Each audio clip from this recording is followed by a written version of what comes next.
好，非常欢迎大家来到皇家专场的这个胃肠道的讲座。那么还有好多熟悉的面孔。上午呢，我们已经做了实操的练习，相信下午的讲课呢会更为精彩。刚才在我们展区附近呢，有好多医生聚集过来去听这么帅气的这个 Adam 老师来给大家分享了一个慢性的腹泻病例。那么在下午的演讲当中呢，它会涉及到腹泻和便秘怎么去治疗，会更这个细的内容和更新的内容啊。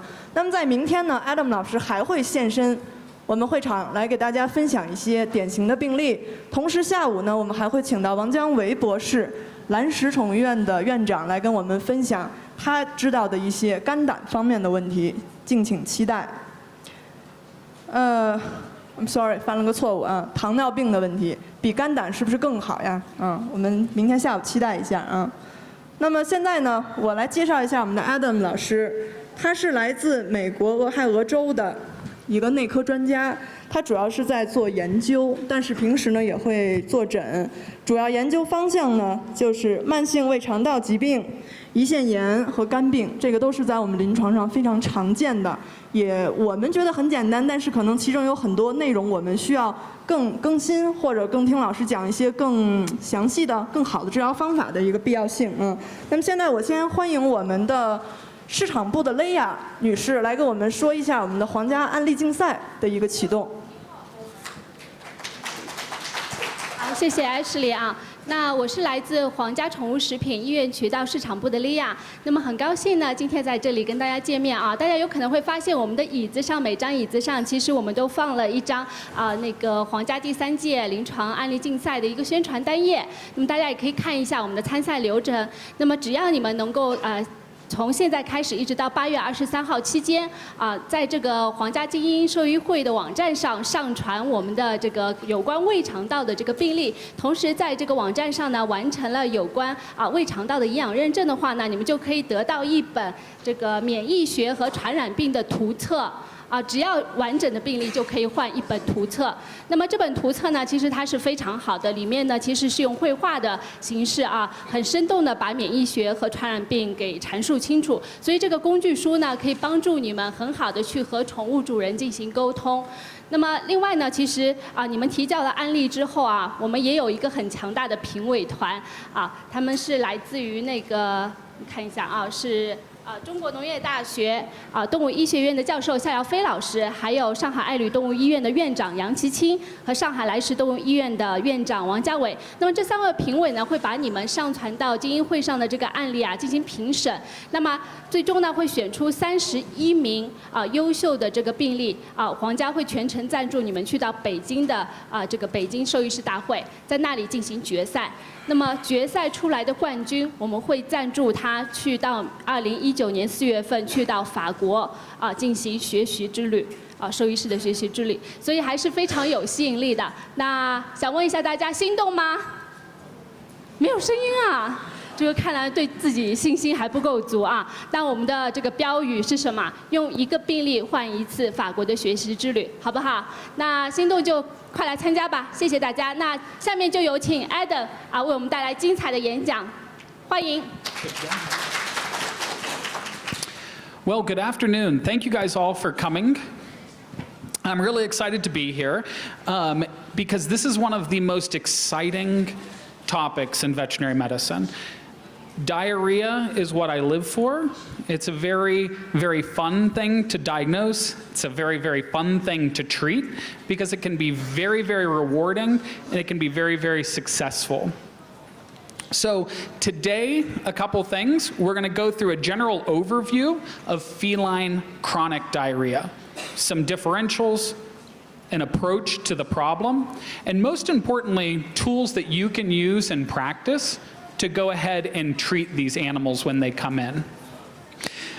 If you guys have questions along the way or at the end, feel free to ask. I'd rather explain something in more detail if it's unclear, so that we're all on the same page and we get a lot out of this hour together.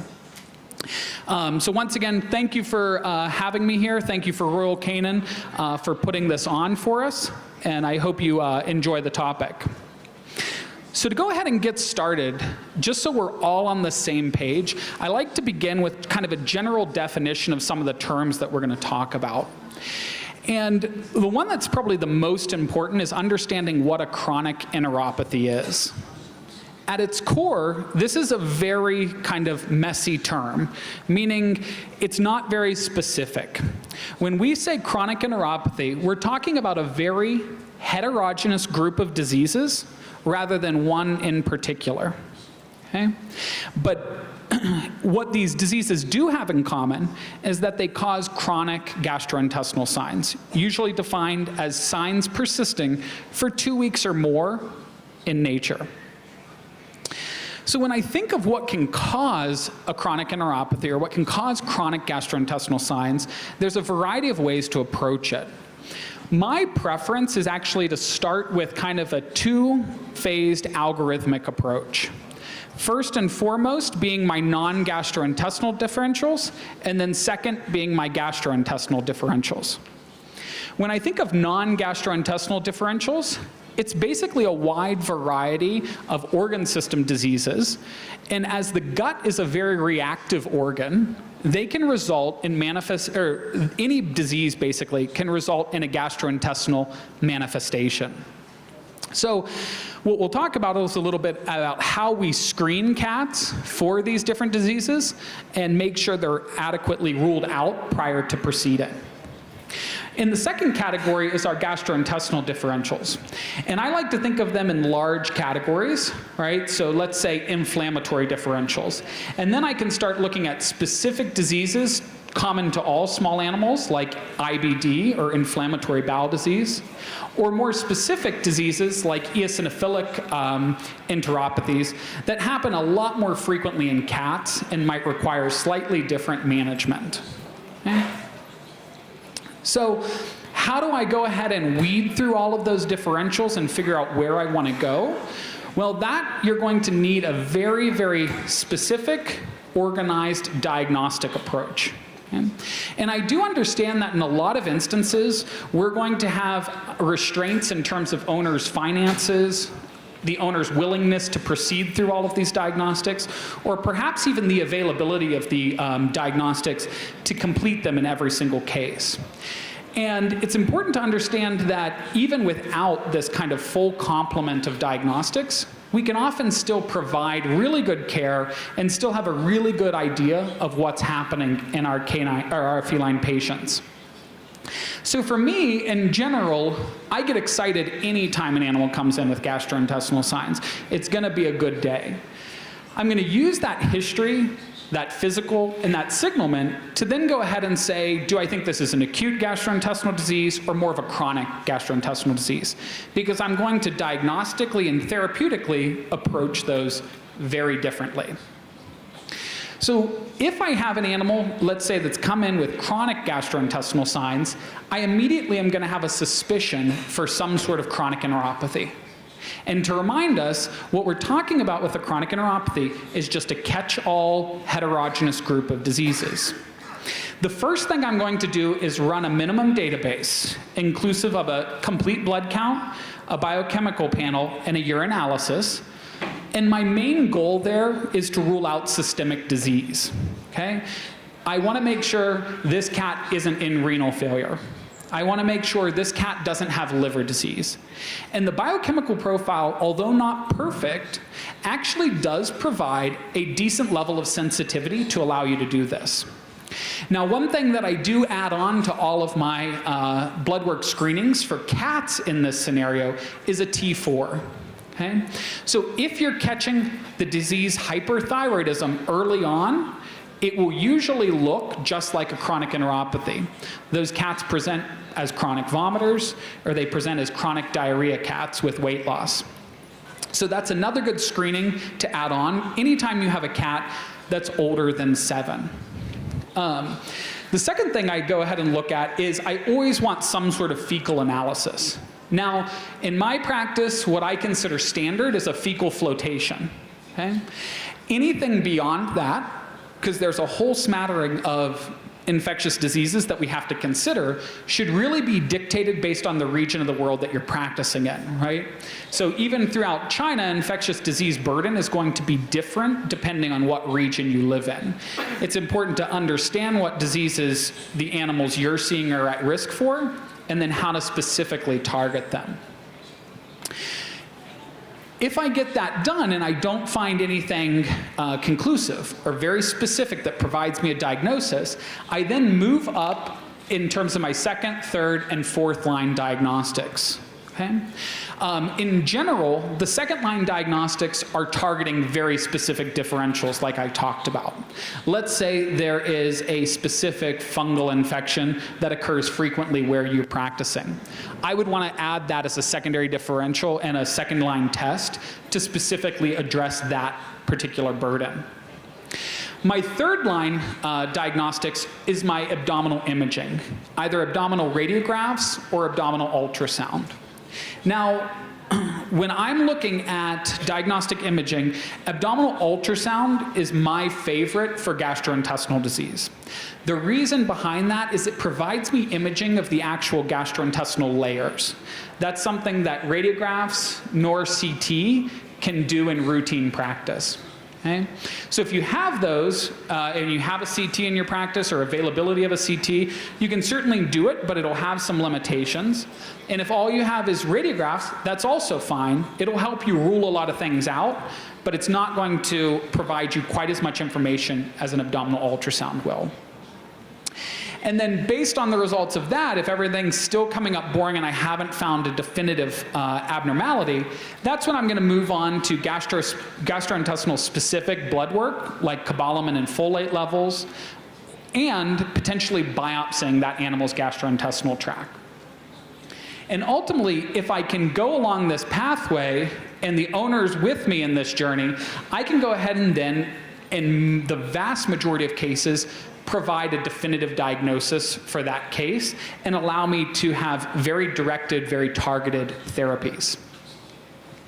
So that's not always possible, right? I would say if I pulled the room here, most of us, on most of our cases, are limited in some way, right? We're not biopsying every single cat that walks into our clinic. So it's also important to understand what our most common causes of diarrhea are, right? The things that are most prevalent are what we need to be concerned about, because if we have to empirically manage these cases, you need to understand what you're targeting your empirical management off of. So for me, these are my three big concerns, presuming I have no major suspicion of a systemic disease or an infectious disease. Okay? Now, what do I mean by that? Even if the owner won't let me do diagnostics, I should be able to utilize my clinical history to determine that renal failure is less likely, right? If an animal is polyuric and polydipsic, I'm going to have a much higher suspicion of systemic disease and be on a much different page when I approach the case. Same thing with infectious differentials. Young animals, animals that spend a lot more time outside or in high burden areas, that also will change how I perceive these.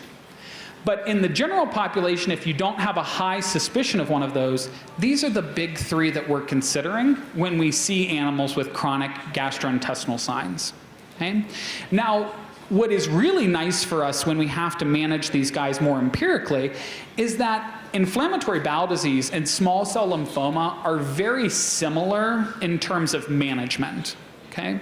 So as far as what I'm going to do as the cat's clinician, it actually does not differ very much between inflammatory bowel disease and small cell lymphoma. Okay? And to add to that, they are also the most prevalent out of the two diseases. So if you took 100 cats that came into your clinic that fall into this category, about 97% of them are going to fall into the IBD or the small cell lymphoma category. Okay? Now, large cell lymphoma is a real problem because that one's a very aggressive disorder. Okay? And it requires very specific therapy. That you're actually going to get into standard chemotherapy protocols. Unfortunately, there's only one way to differentiate that, and that's going to be off of biopsy or cytology, which may not be possible in every case. But the good news is it happens so infrequently that it shouldn't be our primary concern while making empirical choices. So a big question I get a lot by practitioners that call or email me for help is, when should I biopsy these cats then, right? If most of the time I'm going to find inflammatory bowel disease, or most of the time I'm going to find small cell lymphoma, do I really need to biopsy, and how often should I do it? And my general answer is a biopsy is always the right way to go. So if the patient can tolerate the biopsy, and the owner can afford the biopsy, and you have the capability to do the biopsy, a biopsy should always be performed. However, if one of those or more of those variables do not exist, then you may have to operate without it. When I'm choosing between endoscopic and surgical biopsies, there's a few things that I take into account. I really love endoscopic biopsies. I basically do endoscopic biopsies every single day in my practice, so I feel very comfortable with them. Why I like endoscopic biopsies are because most inflammatory and most neoplastic disorders of the gastrointestinal tract are multifocal in nature. Okay? And with an endoscope, I can go in and I can take as many biopsies as I want in all segments of the duodenum, for example, right? I'm not limited to how many I can take. So it's really nice because I get different areas and more areas sampled. But the downside is I'm not getting a full thickness biopsy, and it has a higher risk of getting non-diagnostic biopsies if you don't have adequate training. On the surgical side, what's really nice is you can get full thickness biopsy. But for those of you that are doing gastrointestinal biopsies, you can imagine if I asked you to go in and take 20 biopsies, full thickness of the duodenum, you'd probably look at me like I was a lunatic. And that's because that is an incredible amount of time, effort, and risk that you're imposing on that animal to do that many full thickness biopsies. So although you get the full thickness, and this is a very feasible thing in practice, the big downside to it is I'm usually biopsying one small segment of the duodenum or one small segment of the jejunum. And I have to be aware that I may just miss the abnormalities by doing that.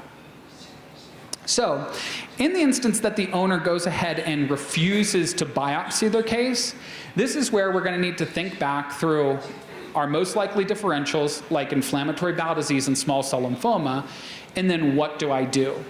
And I want you to be comfortable utilizing empirical therapy in all of these situations.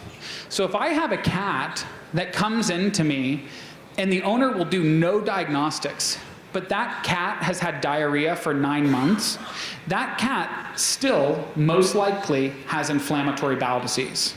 Okay? If I have an owner that's worked up the cat pretty extensively except biopsy, you should still feel very comfortable saying empirical therapy is warranted in that situation as well.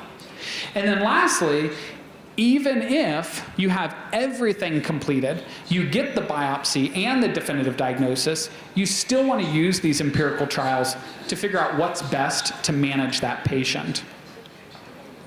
So, as the clinician, two important points that I think about to myself are this. One, how thorough has that diagnostic evaluation been? The more limited my evaluation is, the more pause and hesitation I'm going to have when I start giving empirical advice and empirical recommendations, right? You have a higher risk of things potentially going wrong, and you need to convey that to the owner so that they understand the limitations and the fact that we're guessing to some degree. The other thing that's really important is to do just a basic evaluation of the animal you're looking at. I can manage, let's look at diet trials, right? If I take a cat that is bright, alert, responsive, and it's eating well, but it still has chronic gastrointestinal signs, I can do a diet trial very easily in that cat. But when the cat that hasn't eaten for 2 weeks comes in to see me, I can give that cat as many diet options as I want. Unless I do something else to stimulate its appetite, a diet trial will not work in that animal, right? So sometimes I'm going to have to play around with the order of how I do things and other supportive medications I might use to go ahead and facilitate trials. So another question we get a lot is, why do we do things the way we do?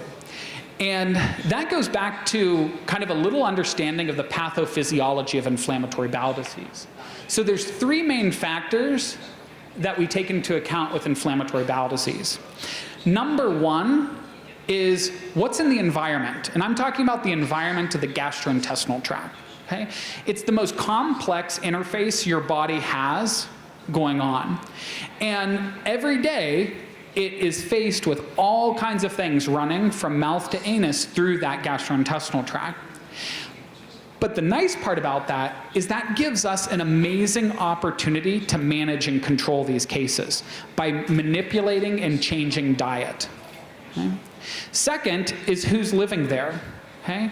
So in the who's living there category, we call that a dysbiosis, when a disease affects the bacterial and other organismal populations in the gastrointestinal tract. And once again, we can manipulate those and change those for treatment purposes with probiotics or potentially with antibiotics. And then lastly, I also always have the consideration of what is the immune system doing. And when I think about the immune system, that's both the genetics and the inherent immune status of that cat. And if that's acting aberrantly, I can also address that with corticosteroids or some other immunomodulatory therapy. Okay?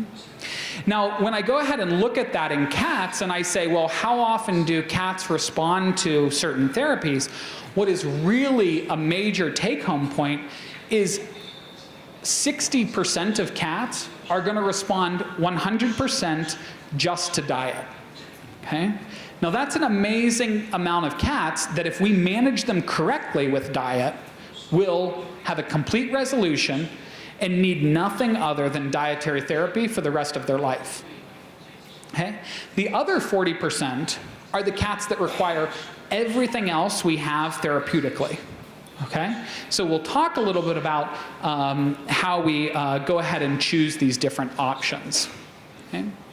So to kind of summarize this overview of the therapeutic approach, I want you to remember that when you have the animal come in, your initial agenda is these initial testing, right? You're utilizing those screening diagnostics, those infectious disease diagnostics, to establish how likely you think you have a inflammatory chronic enteropathy, like inflammatory bowel disease or small cell lymphoma. And if the owner's willing, I can do advanced testing, ideally early on in this process, but you should also remember that you can do it later on as well if the owner is having their cat and they agree to it and things maybe aren't going as smoothly or the animal's not responding the way you expect. Don't forget you can always come back and do that advanced testing like biopsies. And you're going to have to talk to owners and let them know that we're taking them through this process of trying diet trials, trying antibiotic trials, and trying steroid trials to control their cat's disease. Okay? But I do want to stress again that this is just the average approach, right? So in that example of the bright alert eating cat versus the quiet, dull, I'm not eating cat, I can't start here with the one that's not eating. I may have to start up here and work my way backwards. Okay? So as the clinician, you have to have some flexibility with this system. Okay? So the first big thing you're going to have to decide is how to choose a diet for these cats. Okay? What is going to work? What do we know about in the literature? Now, when you see an animal with gastrointestinal disease, or really almost any animal in your practice, there is almost always an opportunity for some sort of nutritional management or dietary therapy. When I think of gastrointestinal disease in particular, there's 5 categories that I like to think about, and that's these right here. You've got diets that are adjusted in fat content, diets that have increased fiber content, highly digestible diets, hydrolyzed diets, and then novel ingredient or novel protein diets, depending on how you were taught that. Okay? So each time I see an animal, I need to think which of these 5 categories is most appropriate for that animal, and also understanding that a lot of these categories overlap in their functionality, right? So hydrolysis, for example, in the hydrolyzed diets, like some of the hypoallergenic diets, those diets, when they undergo that hydrolysis process, that actually makes them easily digestible. So you kind of get a 2-for-1 deal if you're using something like Royal Canin hypoallergenic and that hydrolyzed protein. Now, if we look at what actually works in cats, these are the main 3 categories for gastrointestinal management when we're talking about chronic enteropathies. Okay? So number 1 would be those hydrolyzed or hypoallergenic diets. Number 2 would be the novel ingredient diets. Okay? So they're limited in their ingredient list.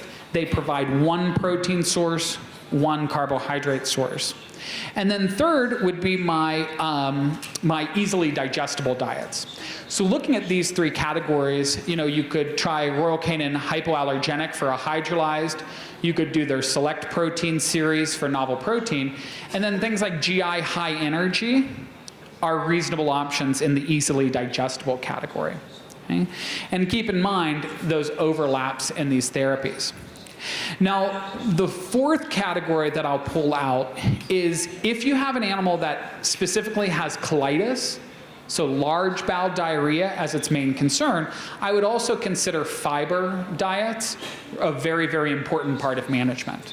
Okay? So if the animal is mainly vomiter, small bowel diarrhea, mixed bowel diarrhea, I'm going to go back to this list and try one of these 3 first. If the animal is predominantly colitis, I'm going to use a fiber diet like Royal Canin's fiber response to go ahead and get started. Okay? So, how does this play out in the clinic? Well, to actually make a diagnosis of a food-responsive inflammatory bowel disease or a food-responsive chronic neuropathy, I want to make sure that I don't have any other disease process going on. And then 2, I need a response to a diet trial.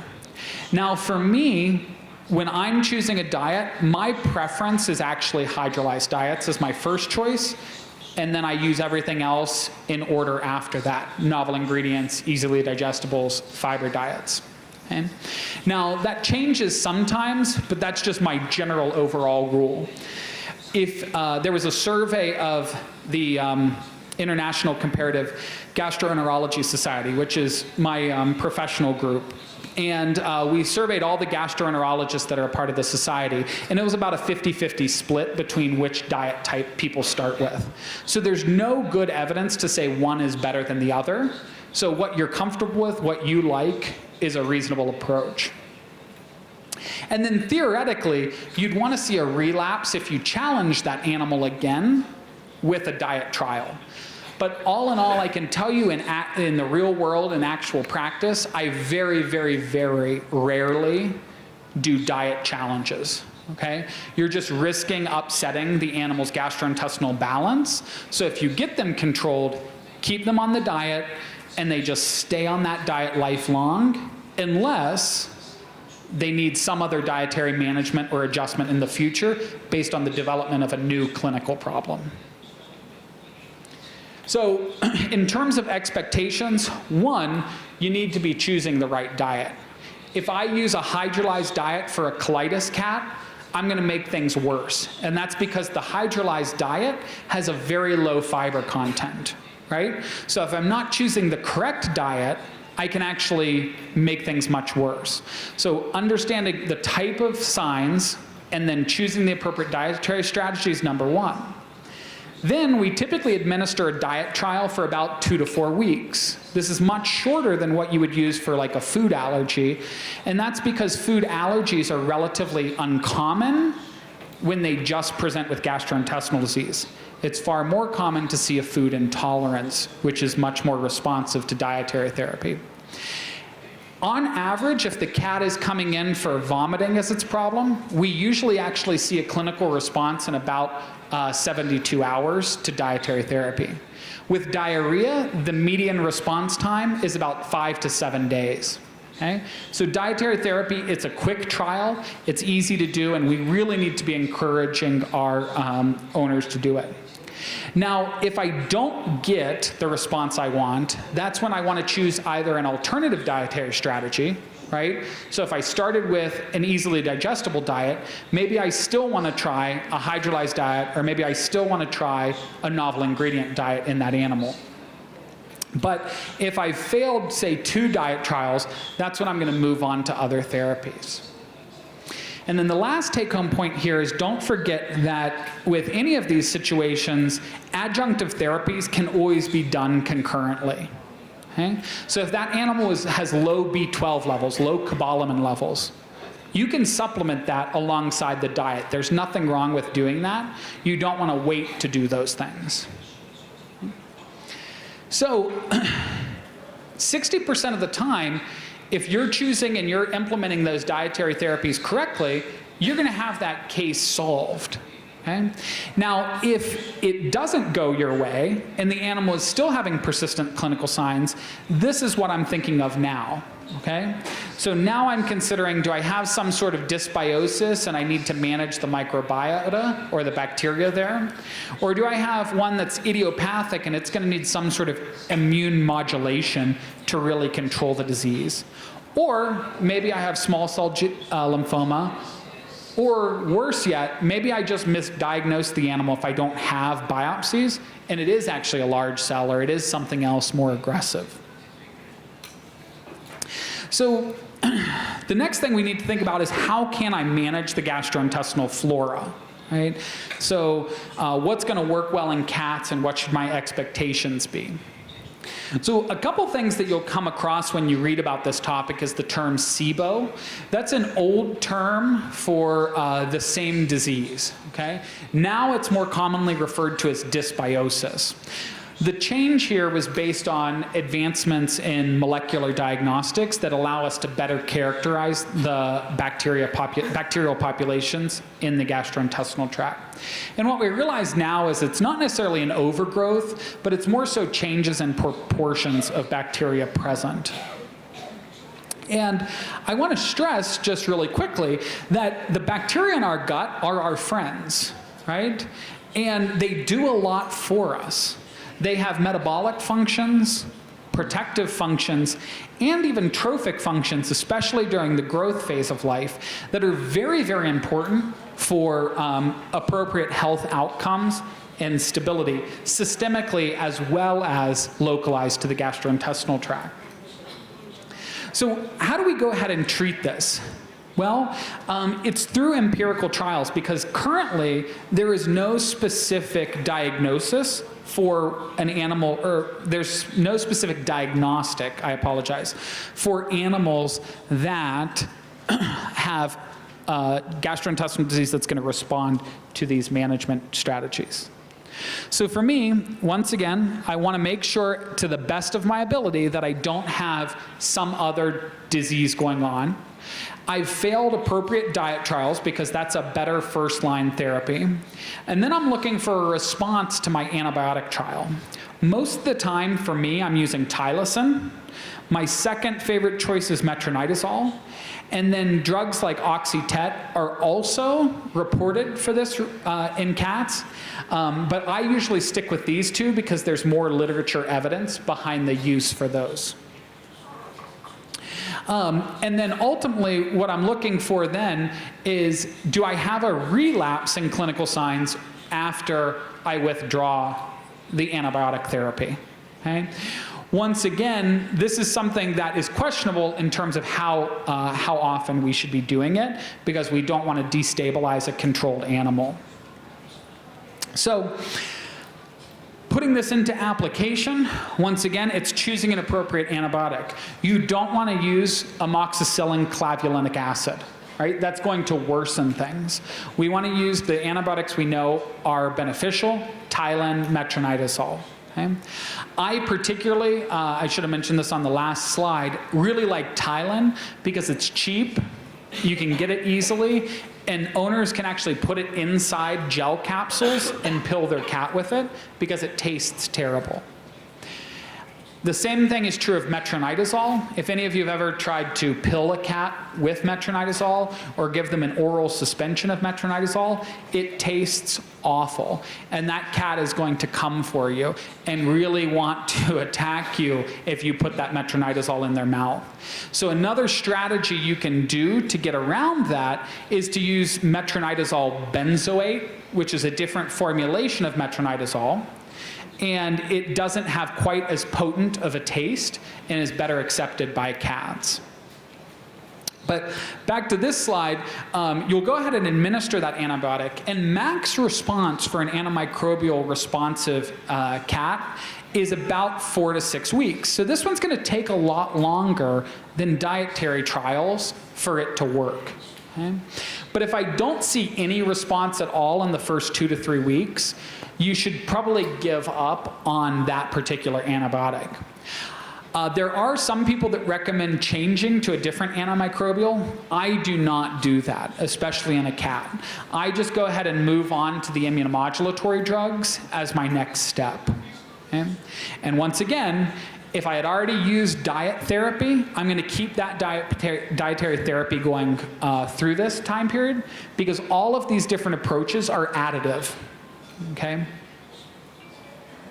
So, to give you the specifics of what I actually am utilizing, metronidazole has multiple mechanisms as why it may be beneficial in these cats.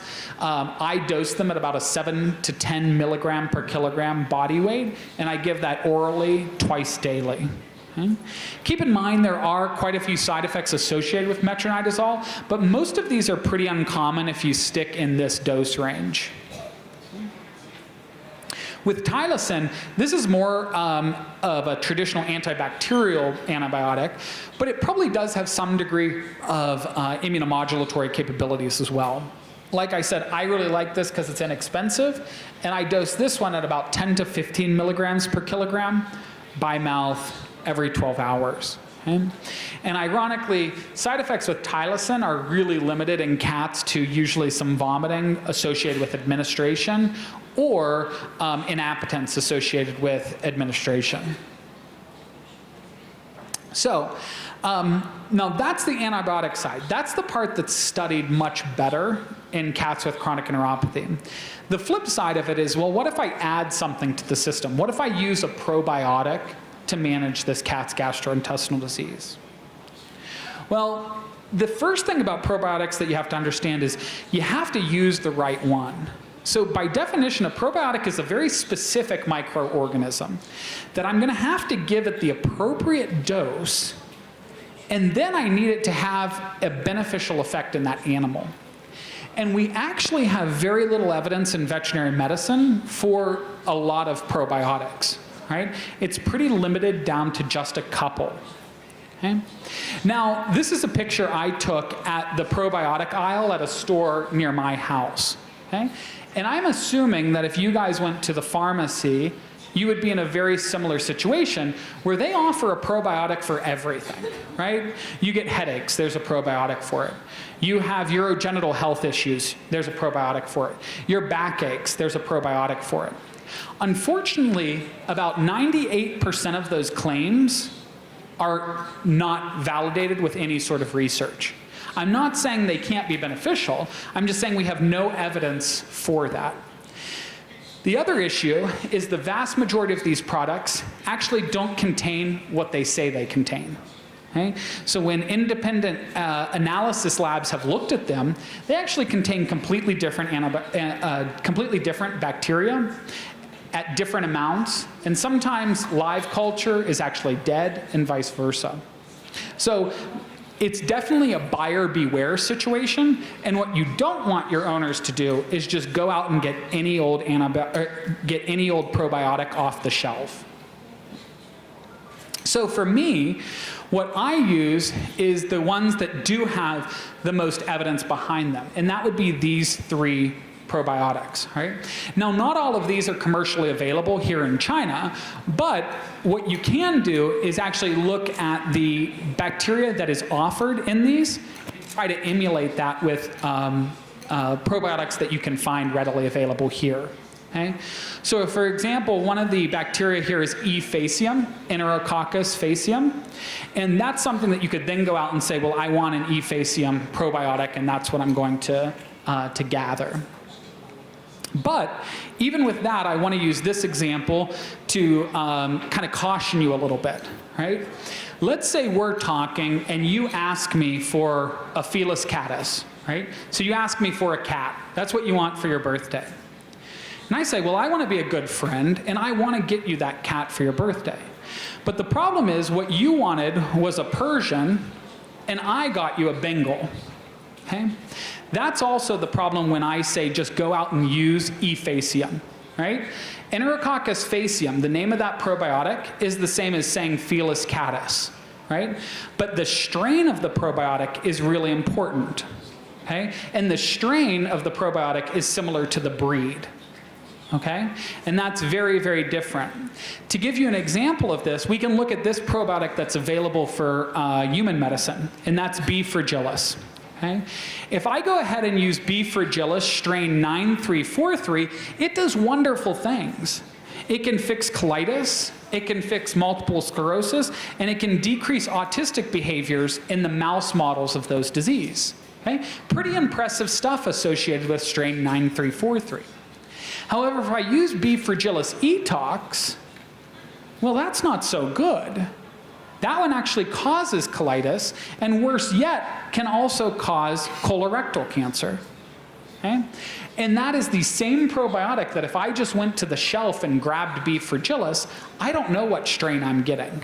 Okay? So once again, another reason why it's buyer beware in terms of utilizing probiotics. Okay? The other reason I don't push them incredibly hard is it's very, very uncommon that an animal would respond completely to a probiotic. Most of the time, this is an adjunctive therapy. They do have marked benefits for patients, but it's not going to be the sole thing that gets them under control. And worse yet, if we don't know what we're giving, it may actually harm the patient and have an antagonistic effect.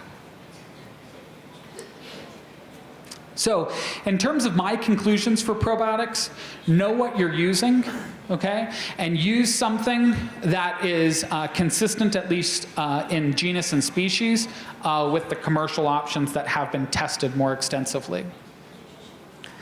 So then lastly, I put this in here because this is something that's more cutting edge, something that we're moving up, which is what other options do we have for managing the microbiota in chronic enteropathies? And this is where, as a gastroenterologist, I may be slightly biased, but what I'd like you all to leave here today is understanding the amazing power of poop, right? It's really an amazing gift that we have and can do phenomenal things, despite the fact that we don't associate it with the best part of our day. So this is actually images of us prepping a fecal transplant. Okay? So the fecal transplant is taking feces from a donor animal, and then we go ahead and extract the bacteria in a fecal slurry from that animal, kind of a poop milkshake, if you will. And then we go ahead and administer that to the recipient animal. And the purpose behind a fecal transplant is basically you're giving a ultimate probiotic, right? You're not just giving one species, but you're replacing an entire microbiome. Okay? So this is how it's typically administered. It's through an endoscope, so it would be done at the time of procedure in our office. But what I ask you is the options you have if you were having this done is you can take it orally, you can get an enema, or you can get this put in while you're getting your upper or lower gastrointestinal endoscopy done. And by show of hands, raise your hand if you would willingly let this happen to you tomorrow.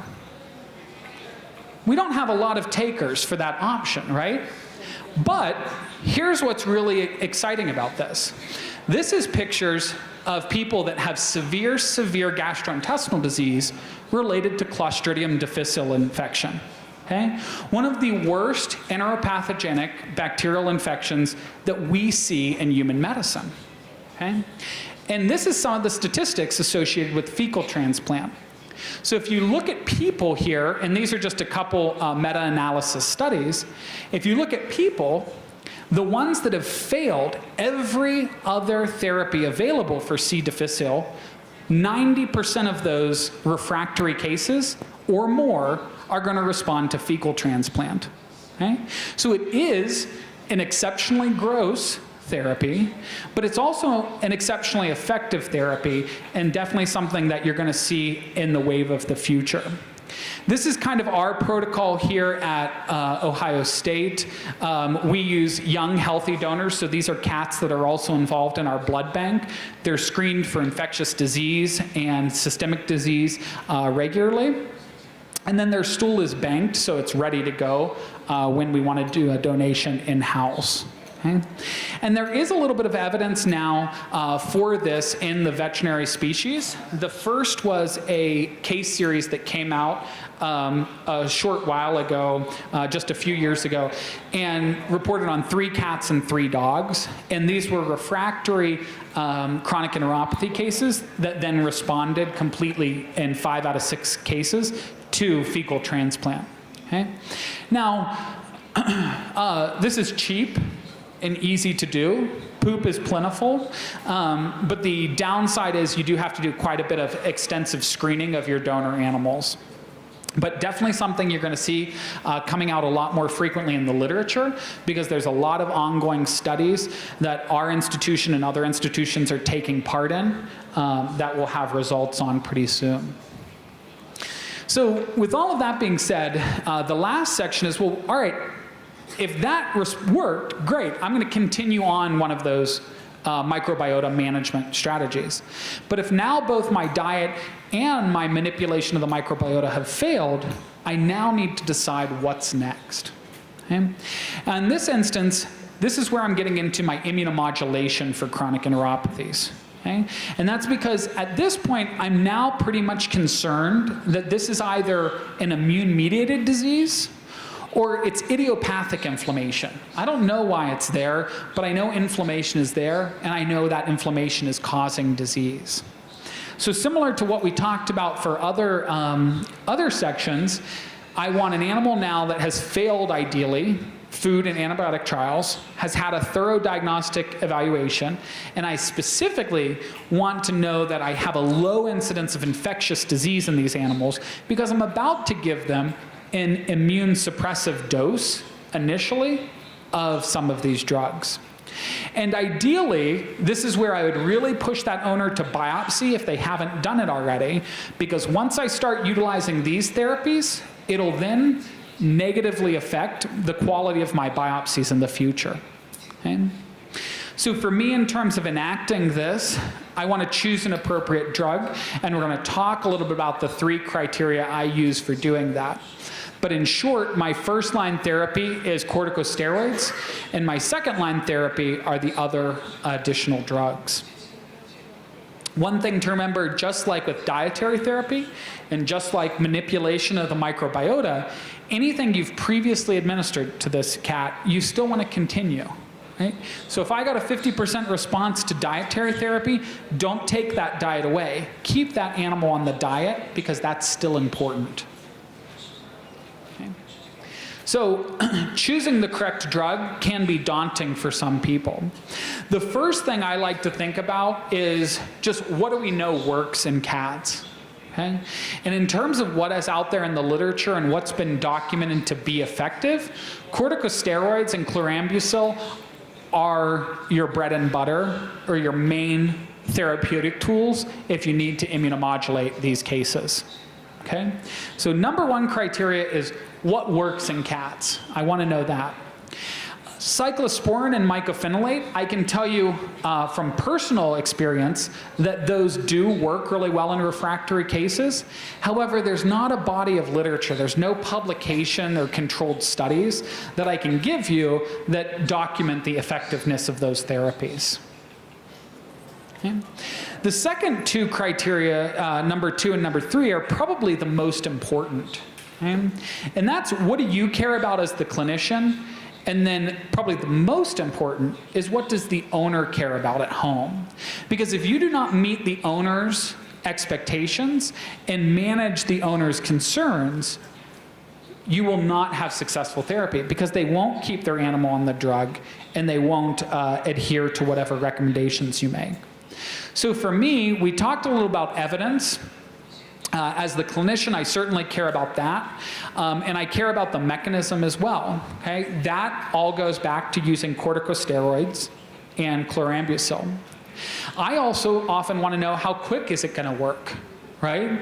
There's some drugs that are going to take a much longer time to work than others. Cyclosporin is an example of a drug that in cats takes a lot longer to reach steady state than a corticosteroid or an alkylating agent like chlorambucil.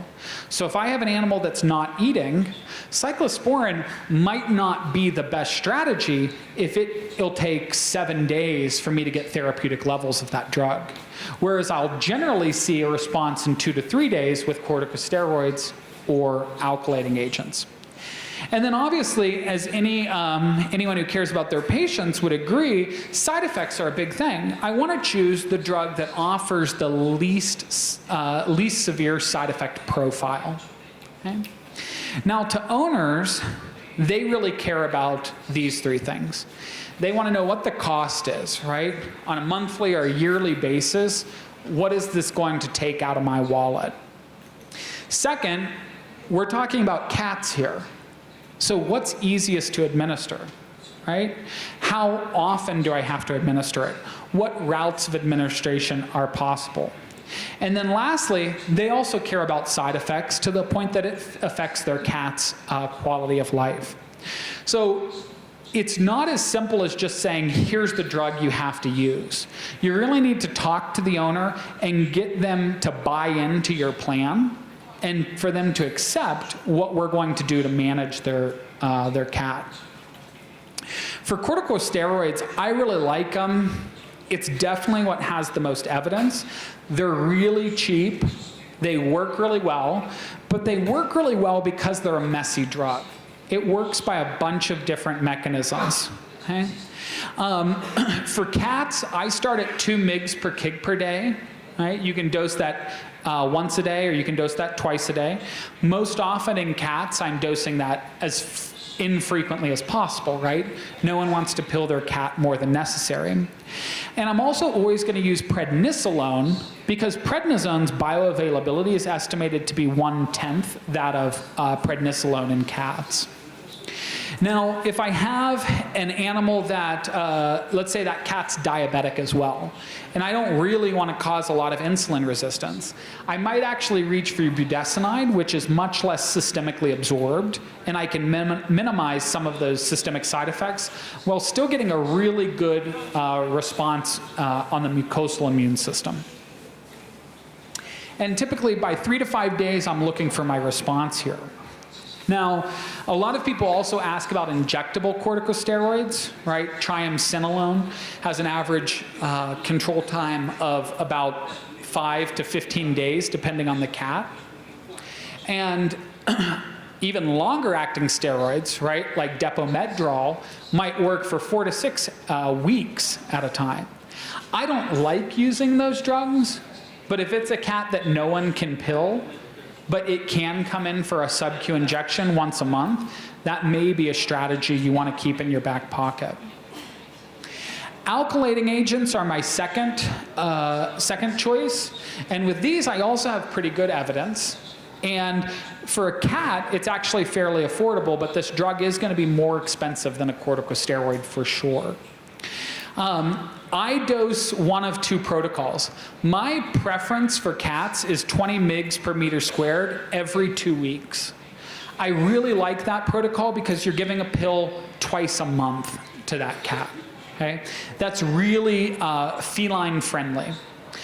But there is also a daily to every other day protocol as well, and that's 2 mg per meter squared if you're dosing it that way.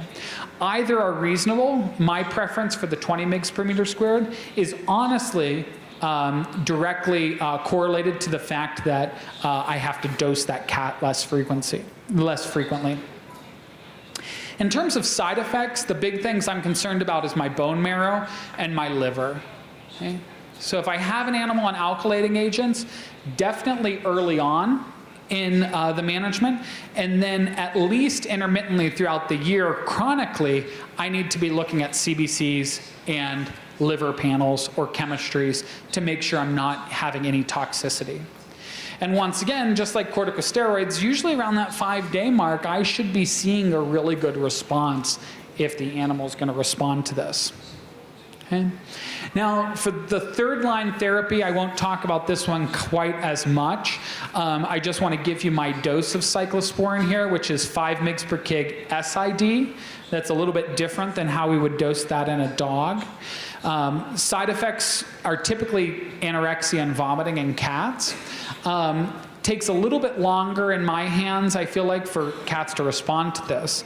And we use the product Atopica. The important thing there is bioavailability of cyclosporin is once again an issue. So if you're using cyclosporin, you don't have to use Atopica, but you do want to use cyclosporin modified.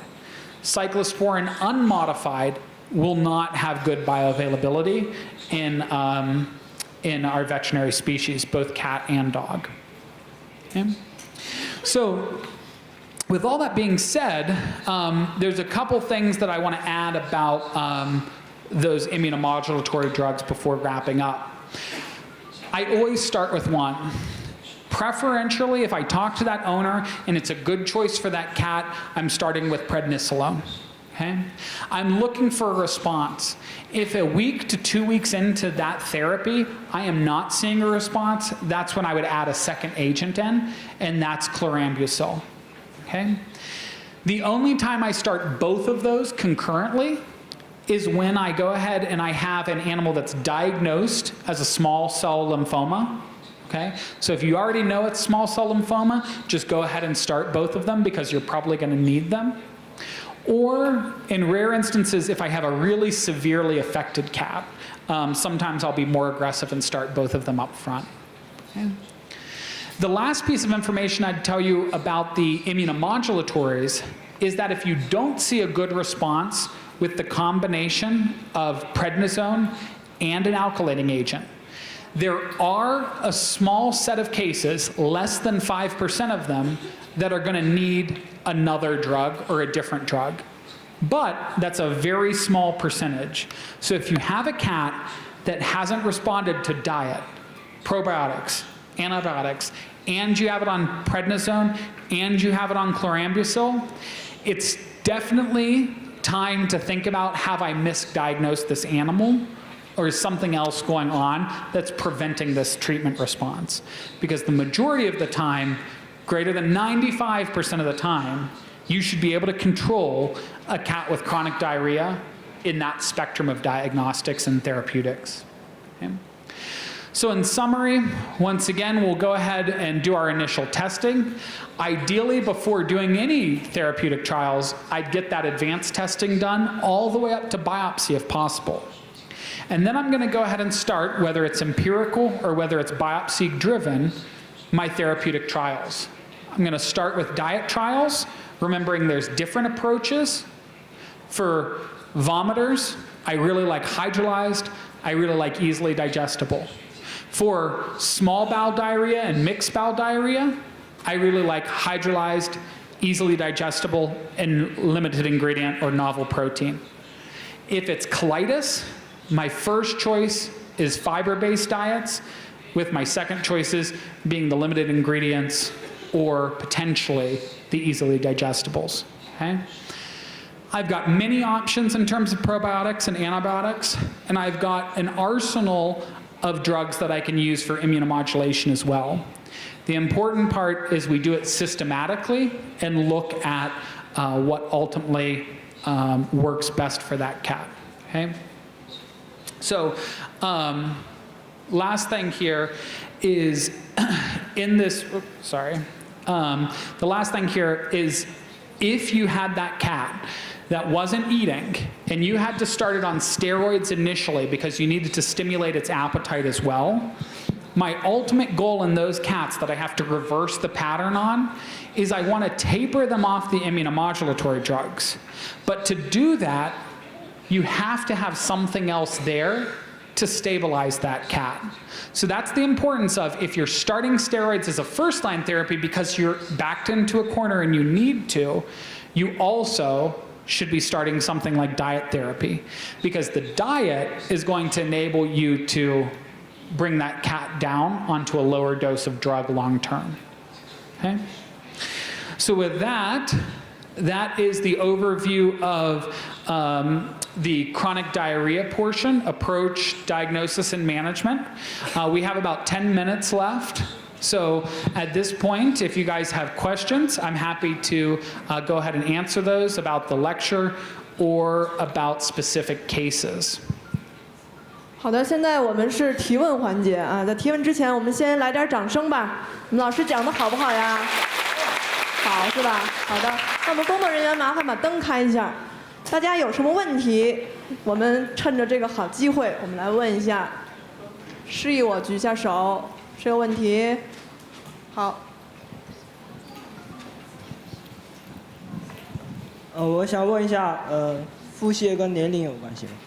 跟猫的年龄。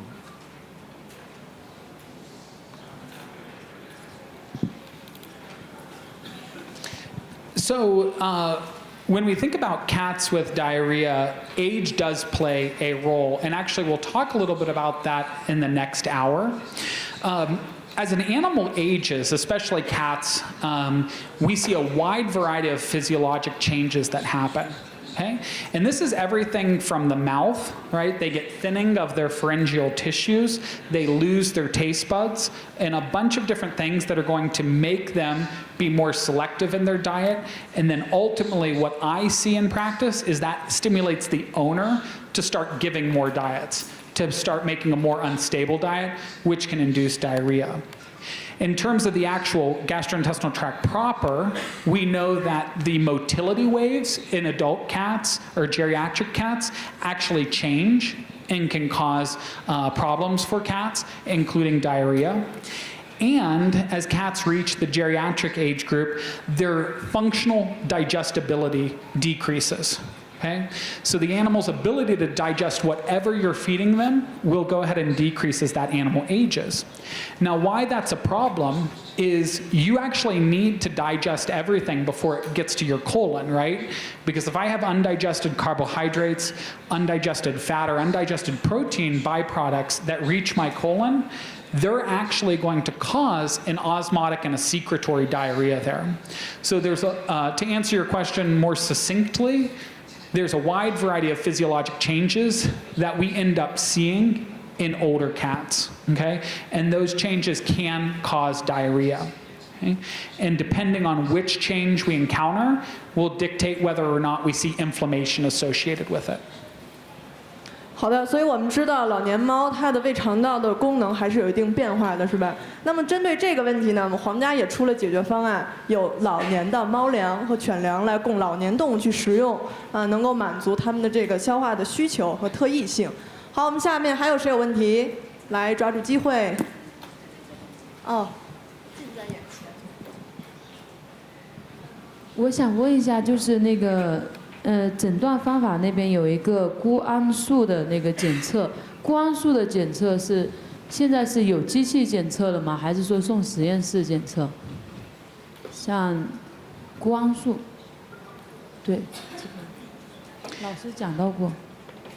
So when we talk about cobalamin testing, there's a couple different ways you can do that depending on what is available to you. Personally, I send mine to a reference lab in the United States at Texas A&M University. That's not super useful for you guys here. IDEX in the US offers that as an assay, so you should be able to do that. It's a serum test, so if your hospital's set up to submit tests to IDEX, they should be able to run a cobalamin. If you cannot get it that way, that is something that you can add into some benchtop analyzers. So you can have the ability to run cobalamin in-house as well. It's just a lot of practices don't do that because you're not going to run them super frequently. Okay? 还有吗？老师提到爱德仕了啊。那么爱德仕新出的肾病的这个检测，是不是有提到肾病量啊？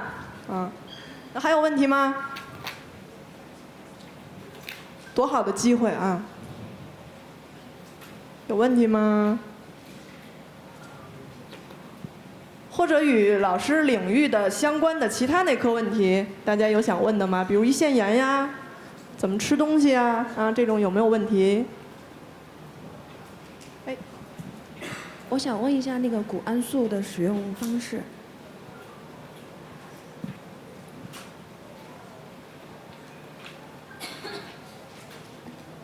Okay, so if I'm looking at cobalamin as a diagnostic, and the same basically applies for folate as well. So those would be the typical two water-soluble vitamins that you would have on a gastrointestinal panel.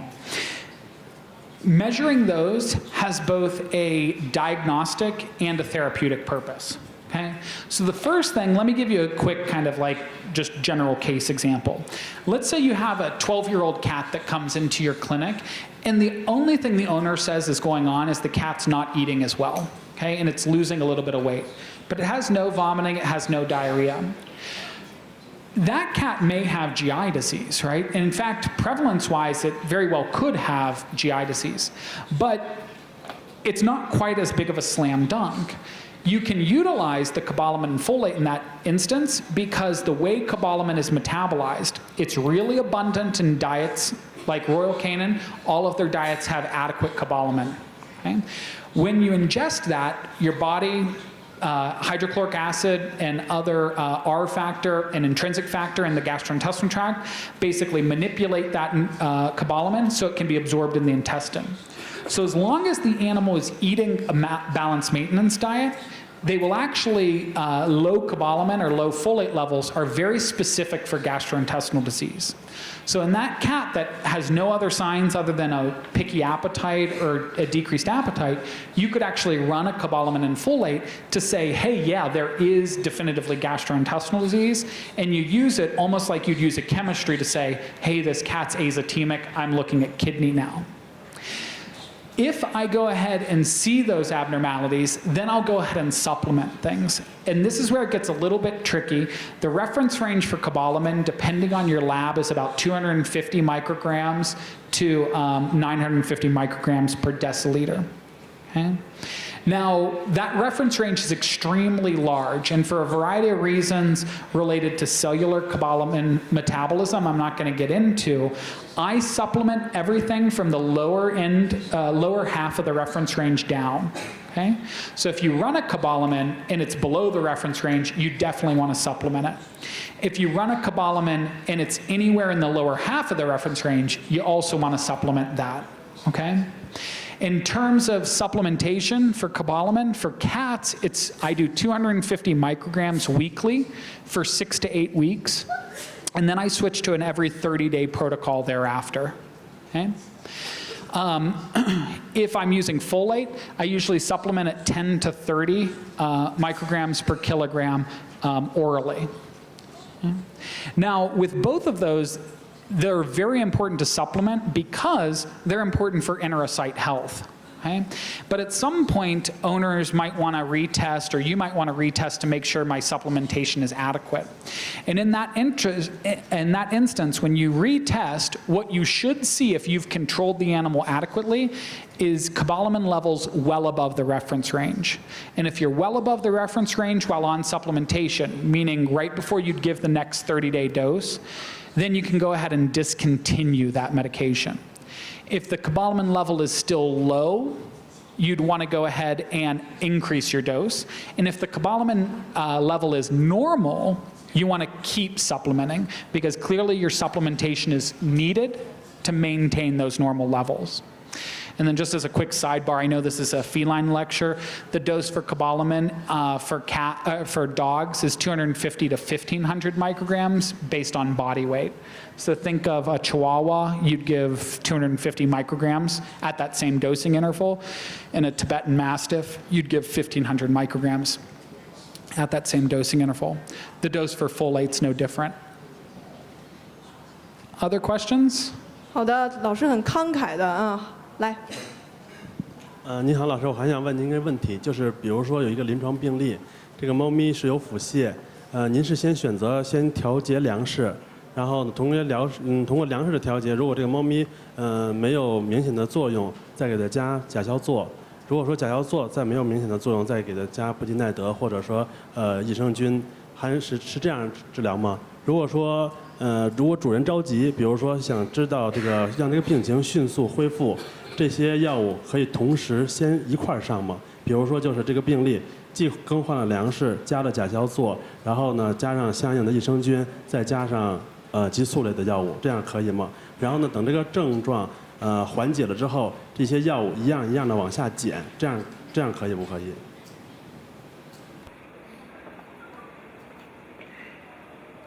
Yeah, so that's an excellent question, and it gets back to kind of that orderly approach. So you're 100% correct that diet's my first objective because it's the most natural way of managing disease with the least amount of side effects and the highest likelihood of success.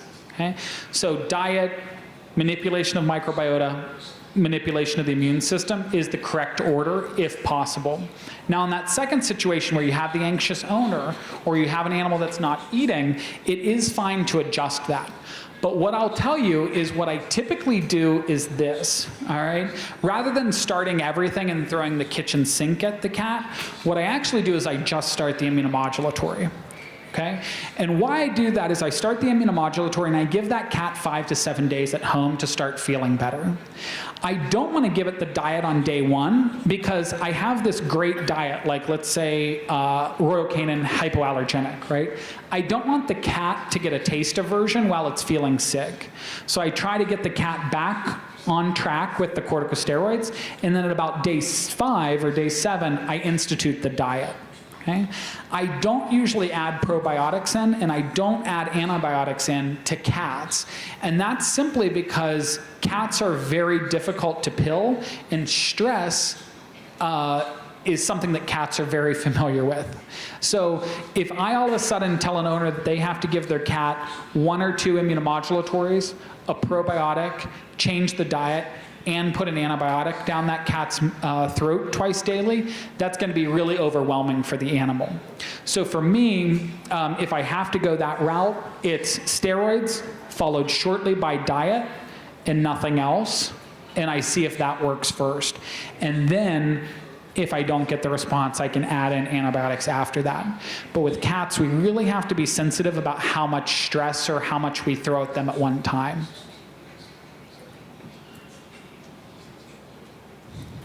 Anything else? Yeah. 我想问一下，如果说做那个粪便移植的话，那么那个供体动物它的粪便是可以直接从它的肠道内提取，这样减少污染，还是说我可以使用它自己排泄出来的这些，就是可以无视掉这些污染？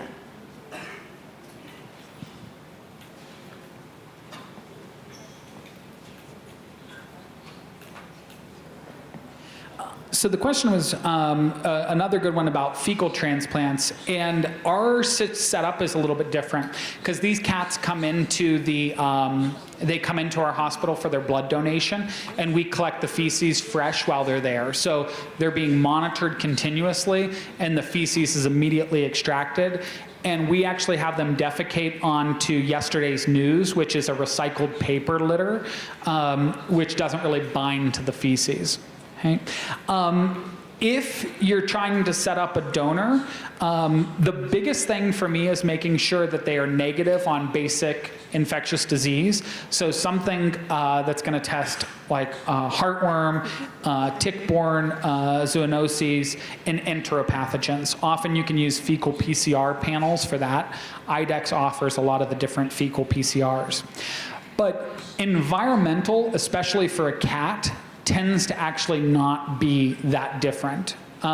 So you don't really have to worry about if they defecate into their litter box at home and the owner brings that in a bag. That should be fine. The biggest thing is you want to have that owner refrigerate that feces very quickly and then process it as soon as you want. So as soon as you're able to in your practice. In human fecal labs, what happens is, like, they're in Atlanta, Georgia, in the US, that's the largest fecal donor in the US, and they have local individuals who actually wake up and go there in the morning to defecate in the morning, and their feces are immediately processed.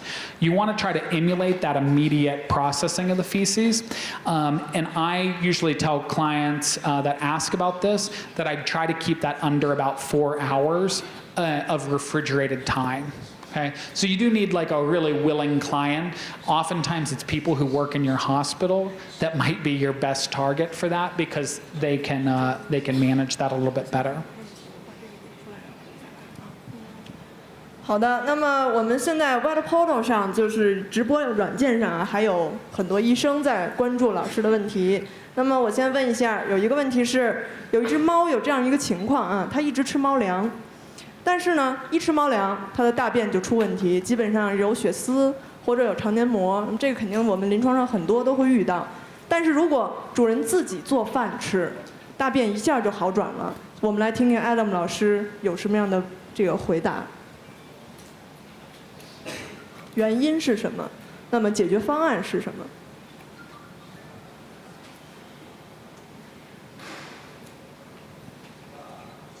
这个是可以进入我们直播平台的一个。So if I understand the question correctly, we're asking, in the instance of a cat with maybe hematochezia or fresh blood in the feces, that is actually responsive to a home-cooked diet. Yes. So home-cooked diets are. The short answer is tell your clients to stay away from them. Now, that doesn't mean you can't get a good response with them, but the response is different than how long-term beneficial they are for the animal, okay? If you take the Royal Canin catalog of diets, they are all balanced for specific life stages of nutrition, right? If you go up to their booth upstairs in the exhibit hall, there's stuff for lactating animals, pregnant animals, growth, etc. Right? Those are very, very important nutrients, especially in a cat, where they have essential amino acids that they need from their diet, that they have specific nutrients that they need for those diet. You can only get that through well-made diets from a reputable manufacturer. Okay? So why a lot of these home-cooked diets initially work is that a home-cooked diet is often easily digestible. Okay? So you're using pretty much basic ingredients with a basic cooking strategy, and you ultimately get an easily digestible diet. The downside is they're completely unbalanced. So you're getting short-term gain, but you're really doing the animal a disservice in the long run.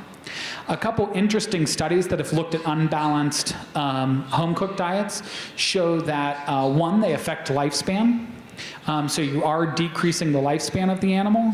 And then two, even if your client is going online and finding a home-cooked recipe, over 90% of those are actually unbalanced. Okay? So it's really not an appropriate dietary strategy unless you're putting in a lot of work and time talking to veterinary boarded nutritionists about how to do that appropriately.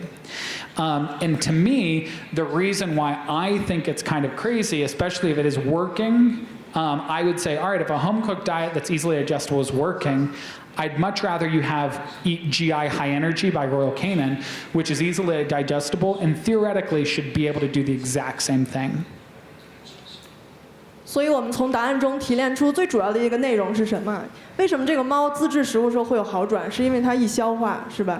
但是呢，它自制食物未必营养会均衡。那么皇家呢会给大家提供这种武器，就是易消化而有营养均衡的食物。老师提到的是什么呀？